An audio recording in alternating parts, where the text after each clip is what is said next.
A recent review on the serotonin theory of depression that states chemical imbalances in the brain are causes of depression resulted in the authors refuting it. They concluded, despite the fact that serotonin theory of depression has been so influential, no comprehensive review has yet synthesized the relevant evidence. We're bringing on someone that actually dedicated her whole first chapter of her book to debunking the myth of neurochemical imbalance. That book was The Healing Depression Without Medication. And this is the story of debunking the depression myth with Dr. Jodie Skillicorn. Dr. Skillicorn, thanks for coming back on. Hi, thanks for having me back on. I'm going to quote your book here that was written in 2020, I believe, right? Yes, right before COVID. Right before. Yeah. And I'm just going to read one sentence in here right in the front, page 10, that says, the problem with the chemical imbalance theory is that despite 50 years of research, there remains no evidence to validate it and a long list of studies refuting it. So yes. You wrote this back 2 years ago. Why do you think that only now is July that this recent, evidence-based review was published? Why do you think it took so long to actually get any press whatsoever? I think we all, as humans, right, we believe what we want to believe and we look for facts to back that up. I mean, we all have that tendency. We're all guilty of that. Sure. But all of psychiatry is based on this idea. And so I think, one, it's easy to not see it because it's certainly not in any of the papers really that psychiatrists are reading. So it's kind of easy. Or your family physician, who actually prescribe more of these meds than psychiatrists do. And so I think we just kind of live in denial, kind of like climate change, right? We don't want to believe it's happening, so we just ignore it, despite the fact that big hurricanes sweeping through at epic scale. But I think that's just how our brains tend to work. Yeah. But this study was pretty convincing and at least got some people talking. Right. Although it was still a minimal conversation. And I was super curious what psychiatry would say. And psychiatry did what psychiatry does, which is pretty much said nothing, just keep going on, same old. So that even though there's this study which looks at all the studies that have been done, looked at all the possible ways that serotonin depression could be linked, and they found none. Yeah. I think probably most psychiatrists haven't even read the study or know it even exists. Or if it does, they assume that some crazy person wrote it. Or, that it wasn't well done or that there was some bias or whatever, right? There's lots of ways to kind of think about it the way we want to think about it. Of course. But it was a really sound study. And the only people that have responded have basically said, well, we've known that forever. We know that that's not the truth, but 80% of the population believes that it is because we're telling them that, the society is telling them that, psychiatrists are telling them that, their family physician is telling them that. So they believe it. Yeah. And then the other thing the psychiatrists that have responded will say is, we know that's not true. And then when they're asked, well, why do you keep telling people that? They basically just say, well, it just simplifies it. It's too complex. So basically saying that the public isn't smart enough or able to understand the complexity. But the reality is I don't think there's a good answer. So we don't want to say we don't know. That's a bad answer. Yeah. And then how do you convince somebody to take these medications, which is really the only tool in the box, if we don't have a good rationale for it? And it is the only tool in the box for many people and many psychiatrists and in medicine alone. And you got to look at that a little bit, right? Because SSRIs, this theory validates the use of SSRIs. And if you're looking back at 50 years of the research saying, hey, this theory makes no sense, it doesn't have any scientific validation, but you have a very large industry that needs it to be validated in order to sell something. Yes. Do you think that was one of the main influences that really got people to buy into something that has no evidence behind it? The big pharma's influence, right? Absolutely. I mean, the marketing, but also not just the marketing, but even what gets published and what doesn't get published. Right. So all the people in charge of, all the gatekeepers involved there. But absolutely, money is always money, Always power. follow the money trail, right? It always takes you back to what's going on. Yeah. So now that this is out there, you're saying that many psychiatrists aren't even really responding to this. I mean, I saw it get picked up. It wasn't like something I was actively looking for. It was on the front page of some news place. Someone sent it to me. It was, published on Instagram by many people. Yeah. Do you feel like this may change something in how we approach depression? Maybe not in the short term with psychiatrists right now saying, oh, but maybe more things will follow to say, all right, let's keep going and dig into this more. Do you feel like that will change the use of, let's say, SSRIs and antidepressants? Well, the history of psychiatry, if it follows the history of psychiatry, we're just going to find another drug with another explanation. And I think we already have. I mean, I think what we're moving towards are sort of the psychedelics, which we've been to before, but I think we're coming back to them. But again, right, they have some value and they certainly help some people, as do some antidepressants. I mean, they found that it's about 15%, has a 15% greater chance of being effective than a placebo, which is a really, really small chance. But there are 15% of people that are benefiting. It's a really small number. But again, it'll be the same with, so we can roll out the ketamine and the mushrooms and they can have an effect for sure, but there's also a real danger, especially in our society, with pharmaceutical companies are still going to control it and it's going to become a handed out to everyone, quick fix. And that's just not how it works. So my fear is it'll just be replaced with something else that may even have bigger consequences now then it'll be just like the opioid epidemic, right? It'll just be overprescribed and then there'll be all kinds of outcomes from that.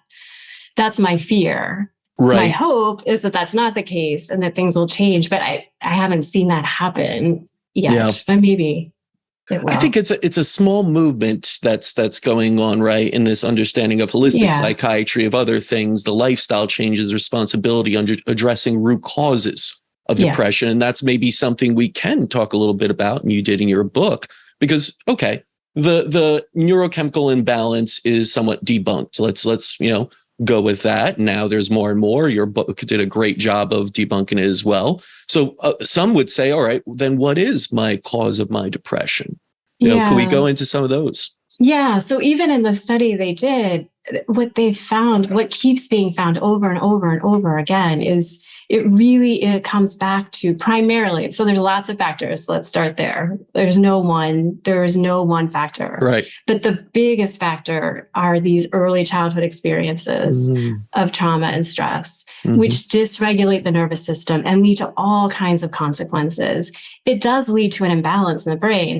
It's not a particular one. It causes, our limbic system becomes more reactive. It changes the way we think about ourselves. It changes the way we think about the world. What is just neutral suddenly becomes threatening. I mean, even with everything going on right now, right, all the fear around everything and the polarization, right? It's even people without trauma are being traumatized, and in the sense that their nervous systems are getting amped up and reacting and causing this chronic stress pattern, which leads to all kinds of consequences. There's pretty much all chronic disease, and it can manifest emotionally. It can either be both or one or the other, but it's having an effect for sure. But these early childhood experiences are pivotal because it changes the way the brain forms and functions. And leads to this chronic pattern. But the good news in all this is, if that's what's causing it, and that's what more and more evidence shows, is we can change that. We can totally reverse some of these changes. And it may never be the same as someone who hasn't had trauma, but it can certainly be reduced to the point where the nervous system doesn't have to be as amped up, as chronically vigilant. Yeah. I mean, when you talk about that early childhood trauma, and then you look at what's happened in the past 2 years, and I have a niece and nephew that are very young and gone through this pandemic with some fear, right? And not going to school, not seeing friends, that can be traumatic for some children. Do you then think we are looking at, if we don't do what you're saying and start to address these things, that we're looking at what we've already kind of seen in the numbers, an increase in the amount of children and grown-ups as they grow up with depression and anxiety. Without question. And it also becomes intergenerational, right? We know that trauma gets passed on intergenerationally, even big traumas. I was just reading, I actually haven't finished it. I saw it, I saved it. It looks so interesting, right? But the study is showing that, I don't remember which hurricane, but during another hurricane, the children in utero have higher levels of depression and anxiety, which makes sense because if the parents are, especially the mom, because the mom's carrying, if the mom's stressed, she's changing the whole, right? Her chemicals are influencing the formation and of the child, and so that then changes the epigenetics, which gets passed on, and then it keeps getting passed on unless we take responsibility and learn how to kind of turn those off. And there's so many ways to do that. Breathing and meditation and any kind of mind-body stuff, and being outside in nature and healthy eating and all of that. All of these things can change these genes, but we have to take the responsibility to do it. We do. And that is way harder than a pill. way harder. And I understand it's the easy way out. It's simple. Like you said, some psychiatrists it's simpler to just explain it's an imbalance and just take the pill and you'll be better. But if you were put in charge of, trying to combat this growing depression epidemic that we're seeing, where would you start? What would you do? Because you see, there's so many things, right? And I sometimes feel that when you give so much, do meditation, go in nature, it becomes overwhelming for a person. Wow, that sounds like a lot. And that's so different than what I'm doing day to day. Where would you start, and what would be your kind of approach to start to combat this? Well, I mean, the big answer is we have to change just societal structures, right? I mean, if there's still poverty, if there's still inequities, if there's still injustices, right? That's just stress and trauma. Yeah. But since I can't do all that, but that's what has to be addressed. So that those are all pieces that have to be addressed, right? If we want to prevent it, and we want to prevent it from getting worse, we have to address those things. Yes. But what I think could be done more easily and more quickly is, right, there is a small movement to get some of these trainings, right? We should be training kids from the time they're in pre-K, right? In preschool. If we can train kids and give kids, no matter what their backgrounds are, no matter what they're suffering, at least we can give them tools to manage it better so that they're not as stressed, so that they have, and obviously support is also good, right? We need, in the school systems, there needs to be both of those things. And the school systems that have done that, the school systems that have added, say, mindfulness programs to, right? Some of these schools, these are really impoverished, high-risk schools, and they've had incredible turnarounds. It works. And that's not a big investment, right? You don't have to change the whole system to do that. All that has to be done too. Right. But it's something that's relatively inexpensive. And it could be done across the board and could dramatically change. I find it wild that we still haven't implemented it, right? Because you're right. It's so simple. It wouldn't cost much. It wouldn't go against anyone's sort of, belief or anything like it. Shouldn't be. Oh, yeah? How? That's what I found. Because even at my kids' school, I talked to really? Why isn't this happening? And they said they got huge feedback, and it's language, right? So mindfulness is associated with Eastern religions, and you're trying to brainwash my kid. And so I think it just needs a different language, right? We just need stress reduction programs, right? Right. Do we need science then? Is that, because that's kind of the new dogma of the time, right? Follow the science. Everyone's like, oh, of course we have to. Is that it? It kind of isn't, right? We kind of also reject science too. So. Well, then it's a religion and people will reject that too, right? So right. What do you think is the best way? Is it just calling it the stress reduction and teaching breathing and meditation in classes for a few minutes?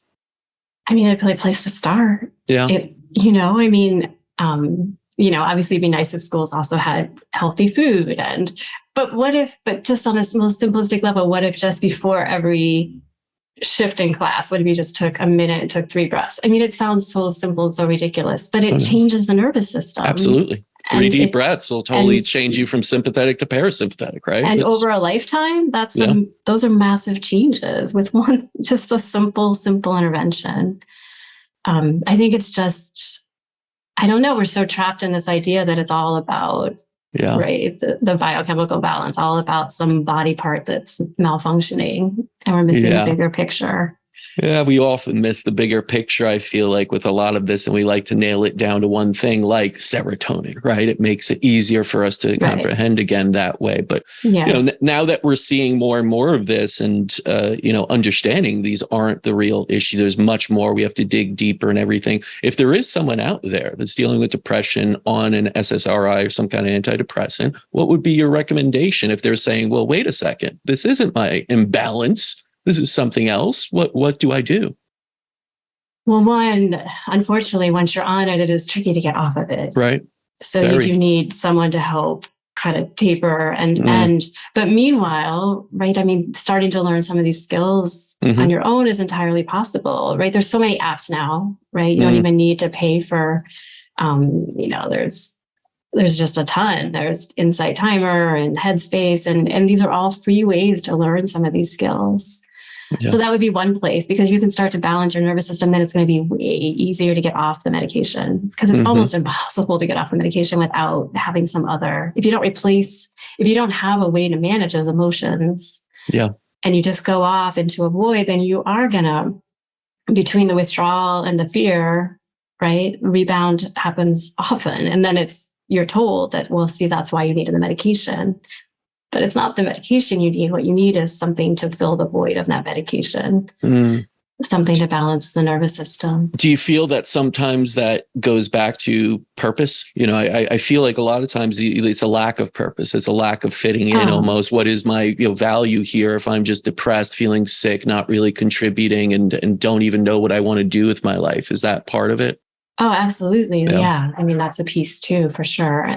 And again, how our thoughts and how we think about things. But as our nervous system settles down, our thoughts start to shift too. It's like our thoughts need to fill in the story. So if we're feeling anxious, then our mind's going to create stories to explain what's wrong with the world, or what's wrong with us, or what's wrong with the people around us. Yeah. And when we're more settled, we can kind of see it more clearly. Yeah. With everything that's going on as far as the study coming out or the review coming out, are you hopeful that, this will begin a change to start to review things like all of that we're talking about? I mean, I know I asked this a little bit, but now that we understand a little bit more that what isn't, do you think that will, really impact people and how they start to go about depression, that the pill is not the answer?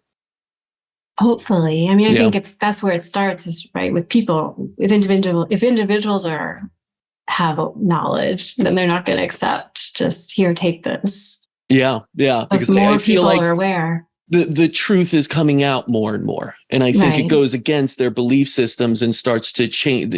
Once you crack through that belief system that, hey, this was, imbalance in me, you start to say, well, what else, can change? What else? Because again, I find it wild that we so relied on follow the science when science changes drastically.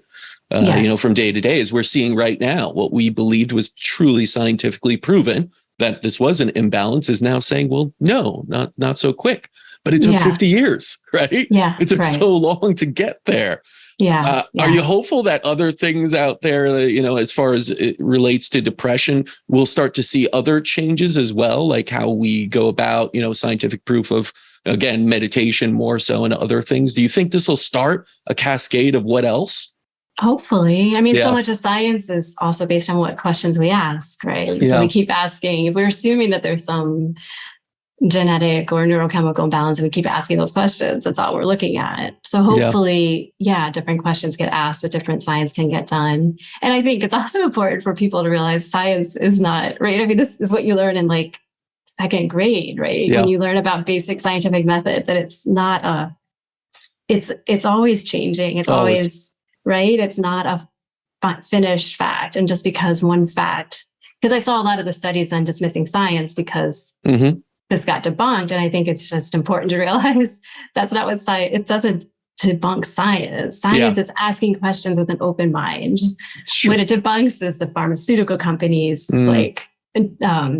twisting of science to use it for their own gains and to prove what they want to prove. Rather, that's not science.